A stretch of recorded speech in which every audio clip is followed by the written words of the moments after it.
on a connu l'AJT, donc l'association que dirige Cécile, il y a quelques années avec mon épouse, parce que l'AJT est soutenue par une belle société, une belle PME du territoire qui s'appelle CVE, et qui a, il y a maintenant 4-5 ans, décidé de faire un partenariat, un accompagnement pour soutenir et financièrement et aussi du mécénat de compétences. Donc il y a eu du temps qui a été consacré. Et dans ce contexte, j'explique un peu parce que c'est ça qui a conduit aussi à ce qu'on se rend compte, mais il y a une des initiatives de l'association, c'était au-delà de financer, et je ne vais pas mordre sur le sujet de Cécile, mais au-delà de financer des projets et des associations, il y avait un concept qu'ils avaient porté et dans lequel on est rentré qui consistait à proposer des familles de répit. L'AJT, le socle de l'AJT, c'est pour initialement des travailleurs isolés et ça s'est élargi avec des migrants isolés. Et le concept de famille de répit, c'était de recevoir, de s'engager uniquement à commencer à interagir au moins une fois, et plus si affinité, avec des jeunes migrants. Et en l'occurrence, l'histoire que je veux vous raconter là, c'est pour vous montrer justement la puissance de ce type d'association, au-delà de ce qu'elle a pu faire. Nous, en l'occurrence, on a commencé à rencontrer un jeune qui avait 15 ans, qui avait l'âge de mon fils, qui venait d'arriver en France, qui est un jeune Guinéen.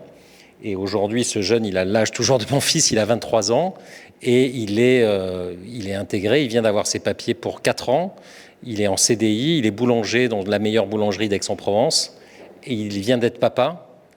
Bon, donc si vous voulez, j'imagine que si on arrivait simplement à avoir, on va dire, 10% des jeunes comme ça qui ont ce parcours-là, on pourrait imaginer changer de braquet absolument en matière de mindset et en matière de rapport à l'immigration, parce qu'en l'occurrence, ces jeunes-là, ils ont une puissance et une capacité à faire des choses qui n'a pas d'équivalent. Et l'anecdote, une d'entre elles parmi tant d'autres, c'est que ce jeune, en l'occurrence, on l'a beaucoup accompagné, parce qu'il est venu chez nous à 18 ans. Il faut savoir que tout s'arrête, donc à 18 ans, l'AJT, même s'il y a une phase de transition, ça s'arrête du jour au lendemain. Donc en fait, nous, on l'a accompagné, on va dire, de 15 à 18 ans en mode pointillé. Et puis à 18 ans, on est devenu encore plus accompagnant, on va dire. Et tout ça s'est fait naturellement. Moi, je le considère comme mon neveu, ce jeune qui s'appelle Bengal. Et je parle de cette anecdote-là pour simplement, au-delà des projets que tu vas nous présenter, Cécile, garder en tête que pour moi, la plus grande valeur qui soit en matière de générosité, c'est presque moins le pognon. Bon, on est tous des nantis, même si on n'a pas des mêmes niveaux chacun, mais on n'a tous pas de problème de trésorerie. C'est potentiellement le peu de temps que tu peux arriver à consacrer qui, au final, devient extrêmement naturel. Parce qu'en l'occurrence, le fil s'est créé, et après, une fois qu'il s'est créé, il y a rien. Enfin, il y a beaucoup de gens qui me disaient c'est bien ce que tu fais. En fait, c'est pas bien ce que l'on a fait avec mon épouse, c'est juste à la base bien ce que l'association a généré avec ce concept de famille de répit.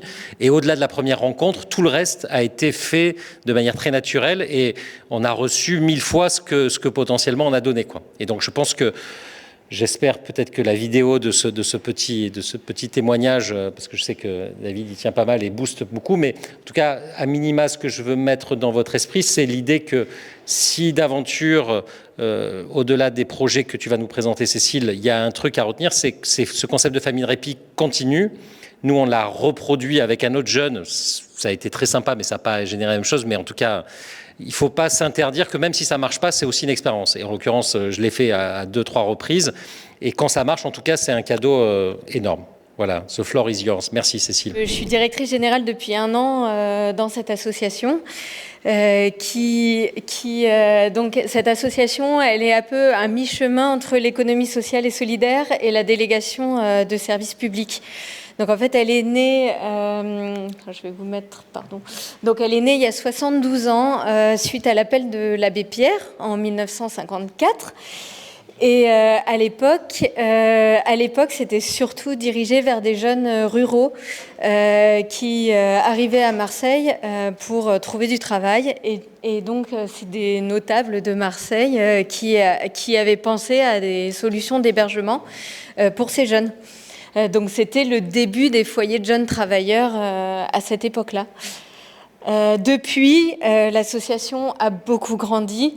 On n'est plus seulement sur de l'accueil de jeunes travailleurs, mais on a répondu aussi à la demande publique sur des services complètement à 100% en délégation de services publics. Donc on nous oriente les personnes et on nous finance pour l'accueil et l'accompagnement de ces personnes. Donc aujourd'hui, pour vous donner un peu une idée, il y a 1200 jeunes qui transitent par nos services par an. Il y a à peu près 110 salariés. On a à peu près un budget de 12 millions d'euros qu'on gère, voilà, à peu près pour les gros chiffres. Et on a un parc de 800 logements dont on est pour moitié propriétaire et pour moitié locataire. On est essentiellement à Marseille et depuis 2017, on a fusionné avec une association vitrolaise. Donc on a aussi des activités sur Vitrolles. Donc on a un public accueilli depuis le début de l'histoire de l'AJT qui est essentiellement des jeunes. Donc on est sur vraiment des jeunes entre 15 et 30 ans. On a une seule exception, c'est sur Vitrolles, 28 places en maison relais. Et les maisons relais par nature n'ont pas de limite ni d'accompagnement dans le temps, ni d'âge. Donc c'est la seule exception. Donc on est une association, loi 1901, reconnue d'intérêt général. Et donc on a 4 filières principales. Donc on a notre filière la plus importante en termes de budget et en termes de salariés, ça va avec. La masse salariale, comme c'est essentiellement de l'accompagnement, c'est 50% de nos budgets. Donc c'est beaucoup d'éducateurs, de psychologues, de conseillers en insertion professionnelle. Et donc c'est la filière enfance. Donc on est financé à 100% par le conseil départemental des Bouches-du-Rhône.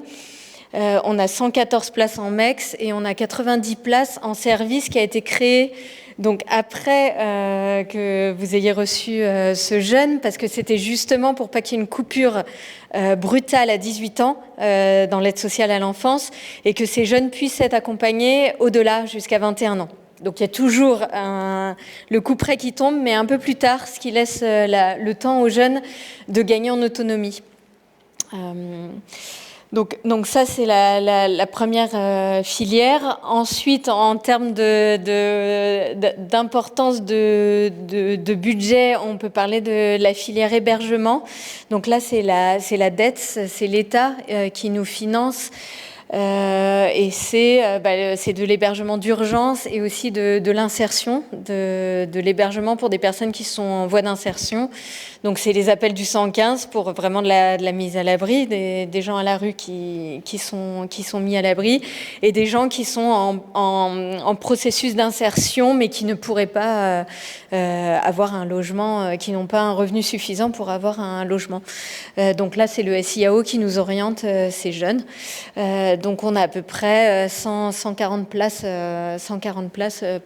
d'hébergement pour ces jeunes. On a un accueil collectif et des accueils en diffus, donc des appartements en diffus dans Marseille.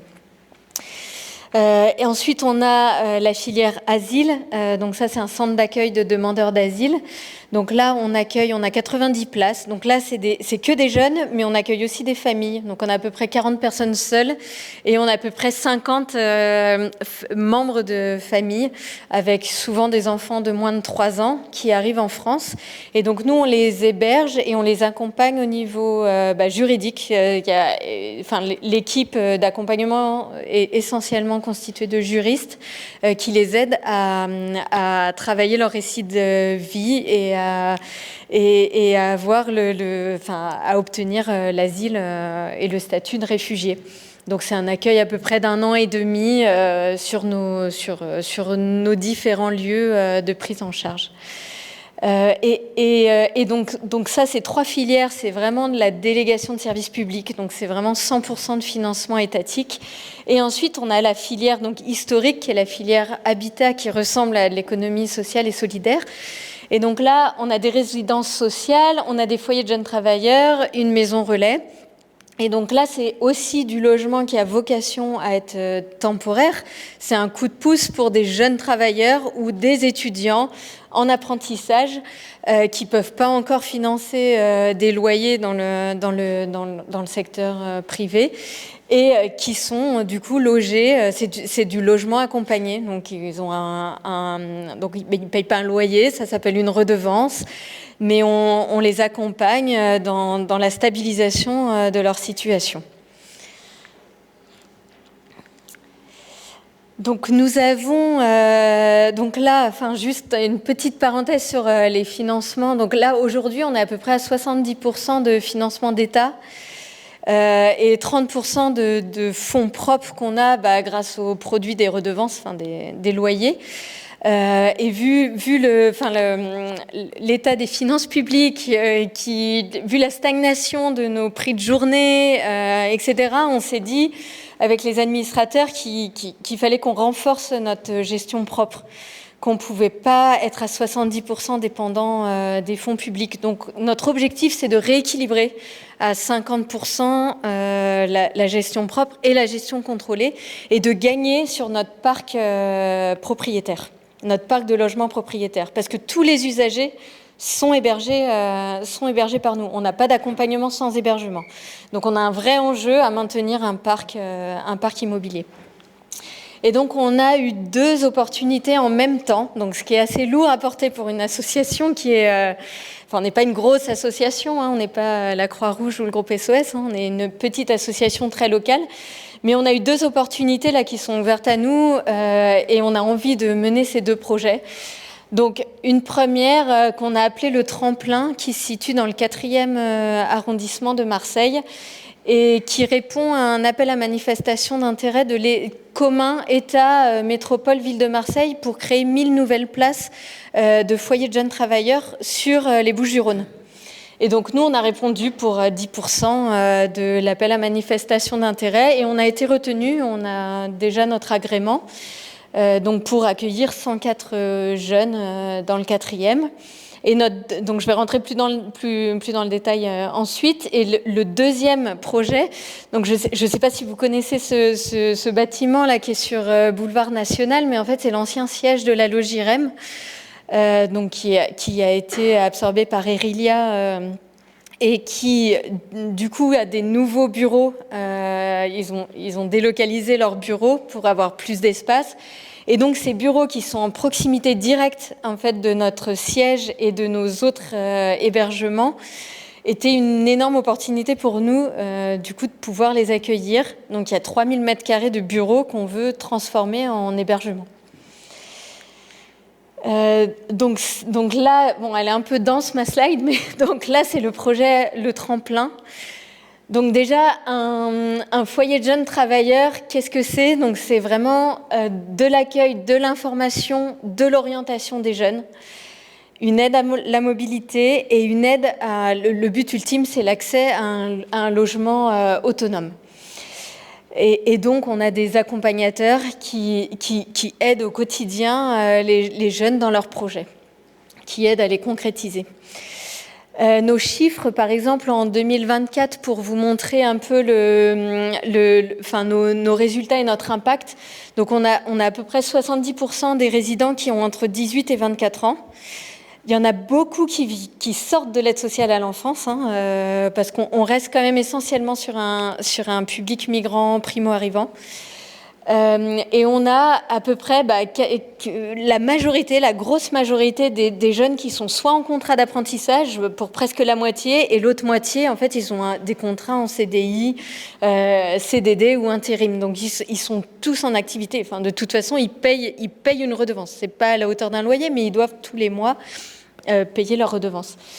Et sur, par exemple, 51 sorties qu'on a eues l'année dernière, il y en a quand même 27 qui sont sorties sur des logements durables. Donc, pour nous, c'est un succès d'avoir réussi à donner une bonne impulsion pour ces jeunes dans la vie, quoi, voilà. Donc le FJT qu'on est en train de construire se fait en partenariat avec Eiffage.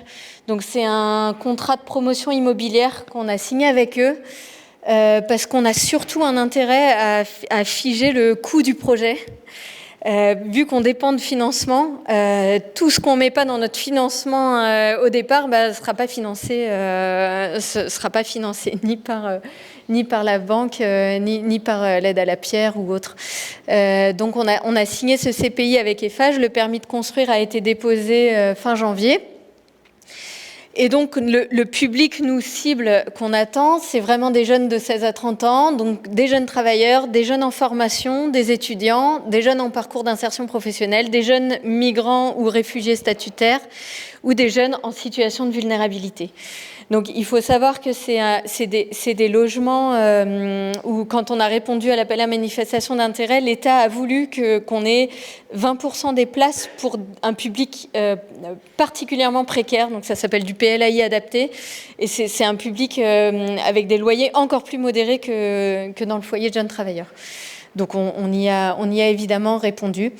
Donc ça sera un R+8 qui sera construit sur une maison qu'on a actuellement en propriété entre Françoise Duparc et Linné. Et donc cette maison qui remplissait pas sa fonction et qui était une passoire thermique, du coup on la rase et on construit un R+8, donc 104 logements de 22 mètres carrés en moyenne, avec une salle commune, des espaces communs et des bureaux sur place pour accompagner les publics. Donc, nous, pour construire un tel plan de financement, donc là, c'est un projet qui va représenter à peu près 8,5 millions d'euros. Et donc, on a ce qui s'appelle l'aide à la pierre. Donc, l'aide à la pierre, c'est des financements de l'État. Et la métropole est délégataire de ces financements d'État. Et donc, c'est un montant qu'on nous finance par logement créé. Donc, on a 1,7 million au titre de l'aide à la pierre. On a la métropole qui finance sur fonds propres ces projets. Et ensuite, on a approché Action Logement, parce qu'Action Logement a un public qui ressemble au nôtre. Et c'est vrai qu'on leur propose du coup des places réservataires. Et contre ces places réservataires, en fait, ils nous donnent des financements, des subventions qui sont à un taux proche de 0 sur 40 ans, donc qui est très intéressant. Enfin, c'est entre le prêt et la subvention. Enfin, c'est vraiment intéressant pour nous. Et donc là, moi j'ai affiché 50 places réservataires, c'est ce qu'on leur demande. Après, ils l'évaluent en fonction des besoins du territoire. Hein. Ça se trouve, on nous en retiendra 15 ou 20 ou 30. Mais bon, en tout cas, ce qui ne sera pas financé via Action Logement, on le demandera à la Banque des Territoires qui nous soutient sur ce projet. On a des apports en fonds propres donc de l'AGT à hauteur de 500 000 euros. Donc 6% du projet. Et ensuite, on essaye de trouver des fondations privées qui nous aident à financer alors, ça peut être des lignes de travaux très spécifiques, hein, ça peut être les panneaux solaires qu'on met sur le toit, ça peut être la domotique, les caméras, le 4e œuvre, le premier œuvre. Enfin, ça peut être des lignes très variées de tous les devis qu'on peut recevoir. Et voilà, donc là, la période où on est, là, c'est d'essayer de boucler le plan de financement pour essayer d'avoir les financements, surtout de la Banque des Territoires, qui complétera du coup ce qu'on n'arrive pas à lever comme fonds. Donc voilà sur le projet Linné, donc c'est à peu près 18 mois de travaux, donc c'est une livraison à peu près en avril 2028. Et donc ensuite, on a un deuxième projet, donc c'est la passerelle. Donc c'est là où on est en cours d'acquisition de 3000 m² de bureaux, donc anciennement Erilia. Donc on va transformer 4 niveaux de bureaux en hébergement et en bureaux d'accompagnement. Et on va déplacer le siège social de notre association au 4e étage.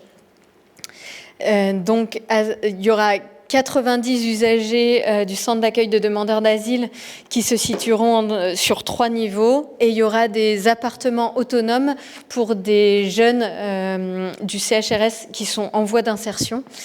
et qui sont déjà du coup en autonomie. Mais c'est vrai que ce semi-diffus, parce qu'on a 31 hébergements de ce type pour le CHRS, et c'est vrai que de les regrouper, d'en regrouper 17 pour des personnes un peu plus fragiles qui ont besoin d'un peu plus de collectif, c'est très intéressant, parce qu'actuellement, on souffre de la dispersion de ces hébergements. Donc là, les travaux durent moins longtemps, hein, c'est de la transformation de bureaux, donc ça durera à peu près 5 mois de travaux. Le permis sera déposé, on pense, en avril. Et donc là, c'est 107 places, donc pour des jeunes aussi, âgés entre 18 et 30 ans. Et donc donc pareil, il y aura des salles communes, des salles collectives, et puis l'équipe d'accompagnement qui sera évidemment sur place. On met des panneaux solaires aussi sur le toit. On en profite à chaque fois qu'on fait des travaux. Et là, le plan de financement, donc il y a aussi une aide à la pierre de la métropole. Donc ça s'appelle PSH, Produits spécifiques hébergement. On a l'ANA qui finance la partie CHRS. Du coup, on apporte aussi 500 000 € en fonds propres. Et après, voilà, c'est entre la recherche d'aide au financement de fondations privées et la Banque du territoire qui, du coup, nous donnera un prêt, pareil, sur 40 années. Donc, comment contribuer ? Donc, il y a la partie, donc, dans le cadre d'une politique RSE, les fondations privées. Donc, c'est le tremplin, la passerelle et le fonds d'aide d'urgence. Donc là, c'est CVE dont Sébastien a parlé tout à l'heure qui nous aide. Et en fait, ça paraît anodin dans un budget de 12 millions d'euros d'apporter même 1 000 € ou 2 000 €, mais en fait c'est énorme parce que c'est pour des aides pour des jeunes qui sont hors du droit commun. Donc par exemple, c'est un jeune qui a besoin de passer un permis de conduire parce que sans ça, il n'aura pas de travail. C'est pour payer le timbre fiscal pour avoir un titre de séjour. C'est pour payer la caution quand dans le parc privé, on nous demande 2 mois de loyer plus la caution et que le jeune n'a pas d'économie. Enfin, c'est vraiment des petits coups de pouce qui font que le jeune peut sortir de l'accompagnement social et aller vers une autonomie. Voilà. Et ensuite, donc, il y a la participation au dispositif famille répit que Sébastien a illustré bien mieux que je pourrais le faire. Donc voilà, donc c'est une mise en relation d'un jeune avec une famille ou pas d'ailleurs, hein, ça peut être une personne seule qui souhaite créer un lien avec un jeune de la MEX. Donc MEX, c'est de l'aide sociale à l'enfance. Et ensuite, il y a du mécénat de compétences aussi qui peut nous aider parce qu'on a des fonctions support, mais on a des fonctions qu'on peut pas avoir parce qu'elles sont pas financées.